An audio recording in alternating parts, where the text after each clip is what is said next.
Short-term and long-term opportunities in gold and silver. My name is Jeffrey Smith. I'm the Chief Instructor here at DTI. Real quick background about myself. I've known Tom Busby, the founder of DTI, since about 1983-84.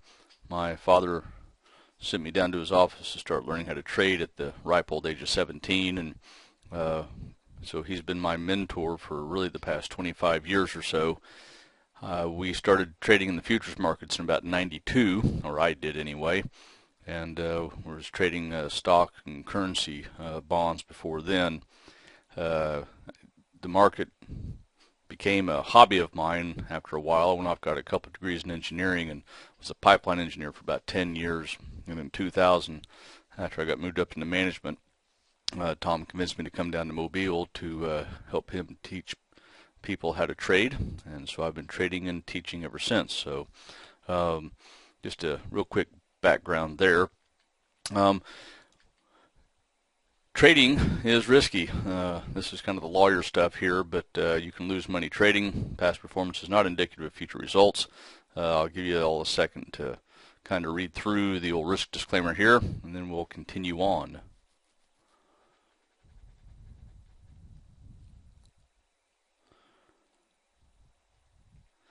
So let's talk a little bit about gold and kind of what drives it around a little bit. When you start, looking at gold, you've probably seen a lot of commercials on TV, and you've seen, got to buy this, buy that. Thing is, we're going to have to kind of do what the market tells us to. Soros, the billionaire out of New York, has more than doubled his investments in gold ETFs. Even Paulson, who was in the Bush administration, has raised his position by about 26%. China currently is on track to surpass India as the world's biggest gold consumer by year's end, at the current pace anyway. Those are always kind of projections. You don't know. I mean, China's been kind of slowing down a little bit, but they've actually had some things that kind of getting their economy moving again, so we'll see how that kind of churns about. But there is that possibility that they will be the world's largest gold consumer by then. Another thing that kind of affects gold is kind of the dollar. It's kind of a flight to safety, if you will. The dollar is weak below 80 on the dollar index. The dollar index is traded at the ICE. We'll talk about that in a little bit. It's comprised of six world currencies, so it's really our dollar versus six other currencies. However, the euro is the largest stake in the old dollar index for about 50% or so. But of course, with the government spending too much, driving deficits higher, even Europe is getting in on that a little bit. And of course, you got supply demand. When we start looking at the supply and demand of even gold and silver, you've probably heard it a million times that there's not enough gold to sustain the GLD ETF or the SLV, the silver. Even if you go to the U.S. Mint, you can't get the American Eagles right now, just because, well, there's not enough silver for them to make them for the demand that they have. So, and of course, you got the old QE3, and you got the ECB, which comes out tomorrow. You got the ECB up in front of the German Parliament, trying to convince them that their little quantitative easing is cool. And of course, we've already heard ours, the twist and shout, or whatever it is, that doing the short-term and long-term bond twisting play. So we'll see how that kind of spurs things on as well. This is kind of a daily chart of the U.S. dollar index. You can kind of see right along in here, we're right around that 80-50 area that the dollars had a hard time getting above.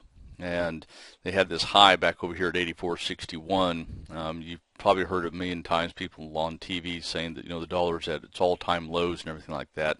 It's not. The all-time low is right around 71 in the dollar index, so we're a good ways from there. That's back when the euro was above 150, and right now kind of hanging around 130 on the euro. So and really what we got right now is kind of an ugly context between the euro and the dollar. When there's bad news out of Europe, the dollar rallies because the euro declines. and vice versa. So just kind of depending on, who's out doing who between the U.S. and Europe is what really has been driving the dollar here of late. So as long as it stays below this 80-80-50 area, I think it still remains pretty weak. But until it takes out this 78-72 zone, you're kind of in a noise zone in the dollar index right now. Of course, you get inflation. I was actually talking to a gentleman. He's kind of an economist type person, and one thing I really didn't know, I just don't follow a lot of things, but he was saying that, you look at balance sheets of companies to corporations, and usually you have like an 80-to-1 debt to cash ratio in corporations, where the government usually carries about a 20-to-1 debt to cash. And right now you've got corporations right around 30 to 25 to 1, and you've got the federal government up around 75 to 80 to 1. So he's saying that really, when in an inflationary environment, you have the 80 to 1 in the corporations and 81 in the public or the government sector, which really drives inflation a lot. But right now you've really got a 1-to-1 balance, if you will. You've had a decrease in the corporate debt and an increase in the public debt, and so it's really offset each other. So we really don't have true inflation coming in. Interest rates have been low for quite some time. They've been chewing the interest rates down for as long as possible. Right now they've argued they're going to keep them low to at least 2014 or whatever it is. So that should be spurring a lot of economic growth in theory, with a lot of free cash out there, but it just hadn't been able to do its job from what I've seen anyway. Of course, commodity prices have been moving higher. You've probably seen or heard about corn and soybeans and everything like that cruising up a lot just because we've had a drought this year. And of course, we get no fear. We start running to safety. We start going into bonds and metals and things of that sort when we try to hedge off inflation. And the real question is, are we in inflation or deflation? Which is it? And right now it's not inflation, but we do have some decrease in the durable goods prices. If you look at the price of washers and dryers and air conditioners and even computers, they've come down a tremendous amount over the past 2-3 years. So, kind of talk a little bit about the metals markets here for those of you who don't know. Gold was traded at the CME on Globex. Actually, you can still buy COMEX gold in the pit and everything like that. But if you're trading electronically, it's through Globex, which stands for Global Exchange. It's $100 per every dollar moved, but it trades in 10-cent increments, so every tick's $10. It's trading hours from 5 p.m. to 4 p.m. Central Time. That's a 23-hour market, if you want to look at it that way. Then you also got a mini contract. The symbol's YG. It's worth $33.20 per point for every dollar moved. It's 1/3 the big contract, if you want to look at it that way. For every tick, it moves in 10-cent increments, just like the big contract. For every tick is $3.32. And this is not a typo. These trading hours are 6:16 p.m. up until 4 p.m. Closes with the big gold contract, but it opens up at 6:16. It's traded on the NYSE Life. Used to be traded at the CBOT until the CME bottomed out, and of course the CME had to spin off some products, so the mini gold and mini silver contracts got spun off. It's contract months. I'll throw these in here just so people would know. It goes every other month, but it starts with the month of February, which is G. Then you go into April gold, and then June gold, August gold, October gold, which nobody trades, and then the December gold, which we're currently trading at this point in time. Silver is same trading hours as the gold contract. Big contract from 5 to 4, mini contract from 6:16 to 4 p.m. Central Time. It's a little different though. It's $5,000 per dollar moved, so it moves from $30 to $31. It's $5,000. You're controlling 5,000 ounces of silver. It trades in half-cent increments, so every tick is worth $25. This thing can whip around a lot, and it's kind of a thin market since they've been raising margins on it. So you're going to have to put on your big boy pants to trade this thing. It can really hurt you if you're wrong, but it can pay you a lot if you're right. The mini contract is beyond thin. I wouldn't trade it unless you're trying to swing trade or long-term trade it and use limit orders to enter. It's a very, very thin market. It's worth $5 a tick. It's worth 1/5 the big contract. But like gold, it trades every other month, but it's 1 month off of gold. You actually start in January, and then you go to March, and then May, and then July, September. There's actually a November contract, but like the October contract in gold, nobody trades it. I didn't put it in here. And then, of course, the December contract, which is the year-end contract. So once we get past December, we'll go right into January on silver. Finally, the dollar index, as I was telling you earlier, we'll learn a little more about that in just a minute. So here we are. It's traded at the ICE, Intercontinental Exchange, and this is the same place where Russell and the softs, the coffees, cocos, sugars, things of that sort, or orange juice, all traded here at the ICE. It's worth $1,000 per dollar moved again, from like that 80 area that I was telling you about. 80 to 81 is $1,000. Trades in half-penny increments, so every tick is $5. The symbol is DX, and it has the same as the index futures, even the currencies, which is the March, June, September, and December contracts every quarter basically. It opens up at 7 p.m. Central Time and closes out at 5 p.m. Central Time, so it's a 2-hour market. I mean a 22-hour market. So we can kind of watch it as things kind of go along here a little bit. Talk about some numbers to know. First of all, when we start looking at the markets, we look at opens here at DTI, not closes. Close really doesn't tell you anything. It tells you who won. It's kind of like buying a football ticket and getting there at the end of the game and going, okay, great, the Bears won or whatever it is. So when we start looking at the markets, we're trying to figure out what's going to happen in the future. Where things will be going, and when we enter into a trade, we're actually projecting that into the future if you think about it. So we're trying to figure out who's winning now. Are the bulls winning or are the bears winning? And if bulls are winning, well, we're above open. It's the greatest point for pivot if you think about it. If bears are winning, we're below open. And so when we start looking at opens, we can kind of use them as a pivot point to kind of set the tone for the market. Is the market being more positive? Is the market being more negative? We're above open, more positive; below open, more negative. Support and resistance literally is a price floor or price ceiling. And if you think about it, a resistance point is where sellers are stepping in, pushing the market down.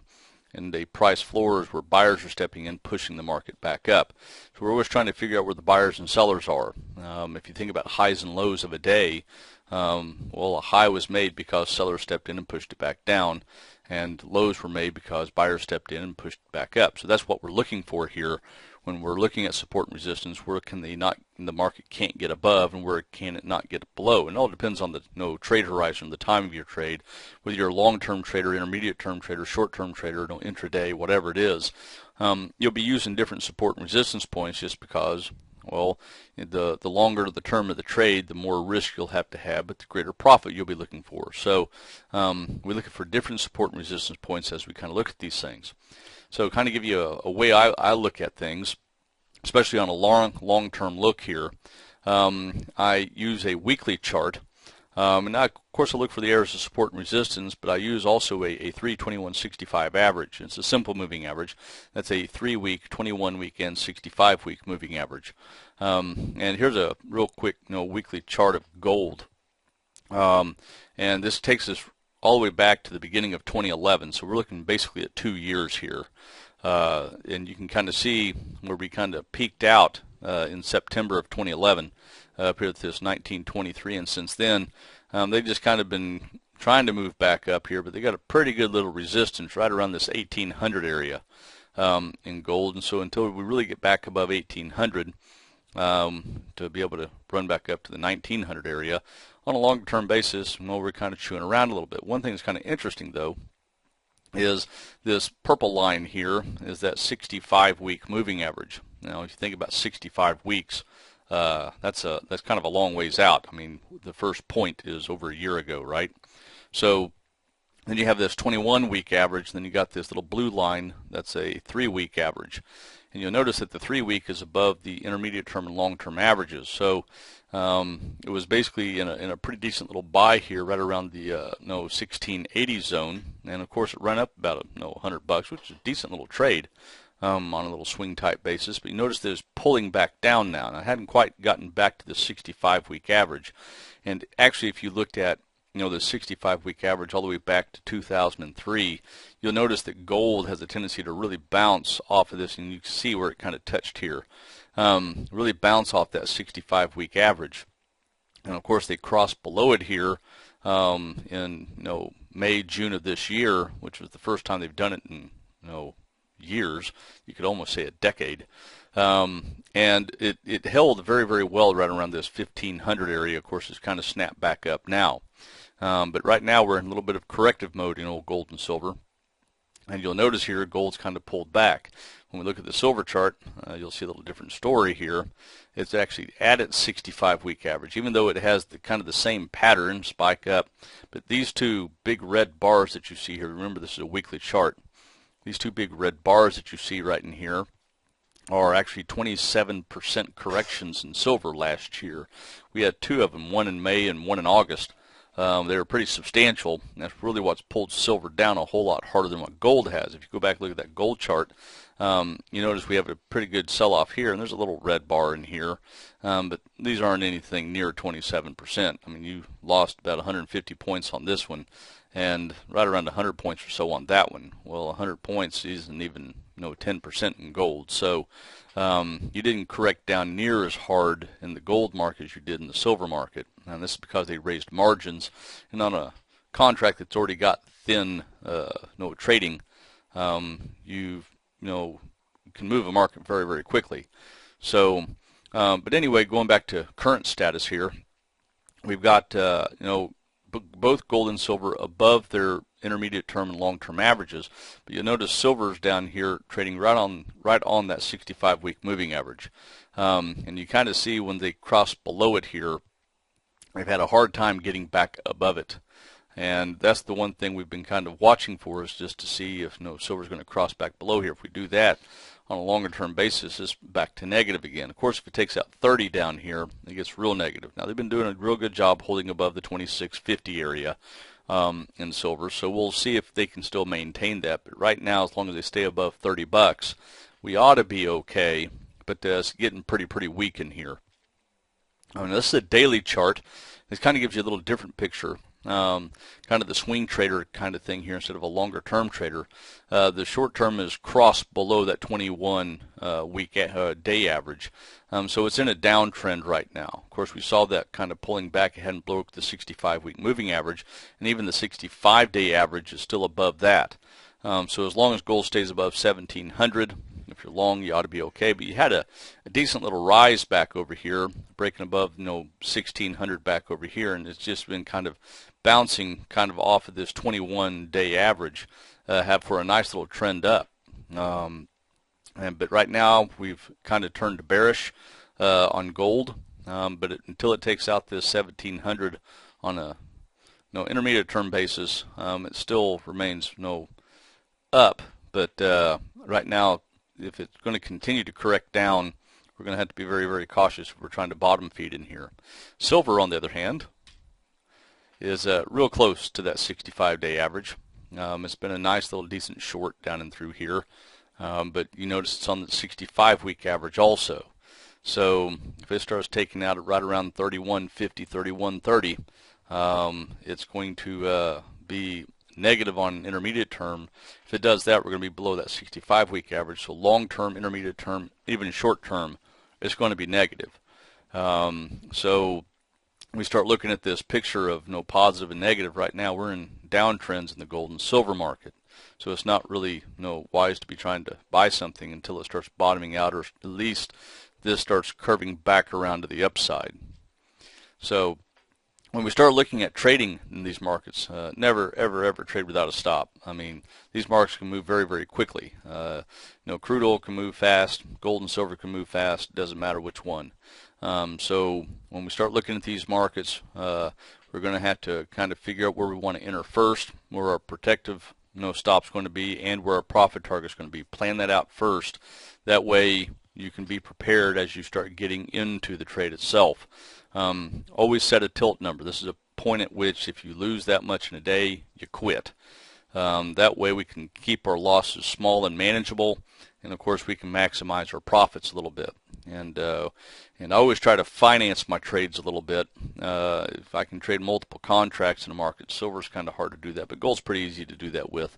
You can take a contract or two off, another contract or two off, and then see kind of where it goes. But if we can do that, we can actually finance the stop a little bit. And if we do get stopped out, it's a very, very minimum loss, or even end up being a gain. When we start analyzing the market, and when we look at a long-term, intermediate term, short-term, we've kind of seen how the long-term is kind of weakening up. The intermediate term is getting kind of bearish. So we have to kind of look at setting up our trades based off of these things. If I can get a day or two close above those averages, I usually look to go long. And of course, a day or two below those averages, I look to go short. Usually three's the charm, if you will.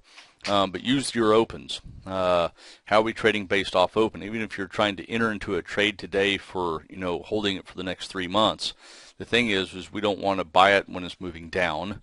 We want to buy things that are moving up. We want to short things that are moving down. You want to stay with the momentum of the market. A lot of people think that a market's really weak. It's got to catch up. And no, it doesn't have to catch up. It can keep going down. So beware of that. Always think about your risk and your reward. And I don't look at where I'm going to put my stop and where I'm going to try to look at profit as my risk and reward. The thing is, the risk of the market is what the market's telling you. In other words, if you look to put your stop below that 65-day average, are you willing to take that risk? And if it bounces back up, where's it going to go to? More than likely. Well, if I can get at least 1-to-1 or 2-to-1, I think I'm doing pretty well. So another thing is recap your trading for the day, the week, the month. Figure out why you lost. Figure out why you won. Eliminate the reasons why you lost. You're creating rules here, and then expand on what we've won, and do more of that and less of the other. Quite simple. It sounds like, but really it's kind of hard. Here's some opens that we've been talking about just a little bit. The year open in the gold market was at 1571, so we're clearly above the year open. However, the month opens at 1773, and we're currently trading at 1707. So we're below the month open. The week opened this week, opened up at 1722.70. Again, we're below that. And even the day open here at 1729, which is above the week open. However, being down here at 1707, we're below the month, week, and day opens. So that's just confirming, even today, that think about long, short, or out. We're below all the opens. Bears are in control. We're in a downtrend on the weekly chart and the daily chart. Bears are in control. We're below our intermediate term averages. Bears are in control. So either we got to be short or out of this market right now. Trying to bottom feed in here, you might just get to a better price, and we might look to try to buy something at a different time. You look at again, here's our weekly chart that we were looking at. You can kind of see we're in a downtrend here, but we're definitely moving lower based off of our opens as well. On silver, we opened up at 28.16, which is a ways from where we're at.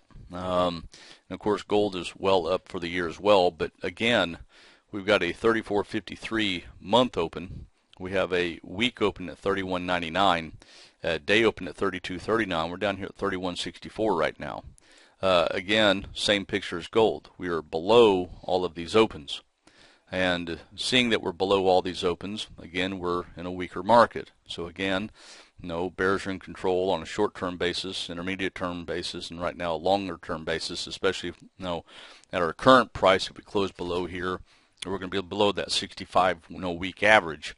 So we're in a definite bear market here. Now, that's not saying that silver's going down. I mean, heck, 10 years ago we were down at $2 or $3 on silver, so we're up a lot. It's just that on our little current smaller picture here over the past several months, we're kind of correcting down a little bit.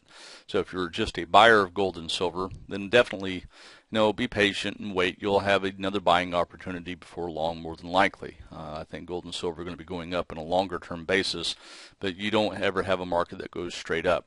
You have ups and downs and rights and lefts and backs and forths, and they have to have little correction modes. And if you look at how things have moved here of late, again, this is a weekly chart. You literally had 4 strong up weeks here, so they got a little consolidation here, and now we're kind of broke back down a little bit. So that's to be expected. The thing is can it hold in here before it kind of turns back around and starts bouncing back up? If we can have this short-term average bounce off that this is a 3-week average, bounce off the 65-week average and start pushing back up, start turning this thing around a little bit, that might be a little sign that we can probably buy this thing and see if we can hold on to it for just a little longer. So if you have any questions, feel free to let us know. My email address, if you have any questions for me specifically, is smithga@dtitrader.com.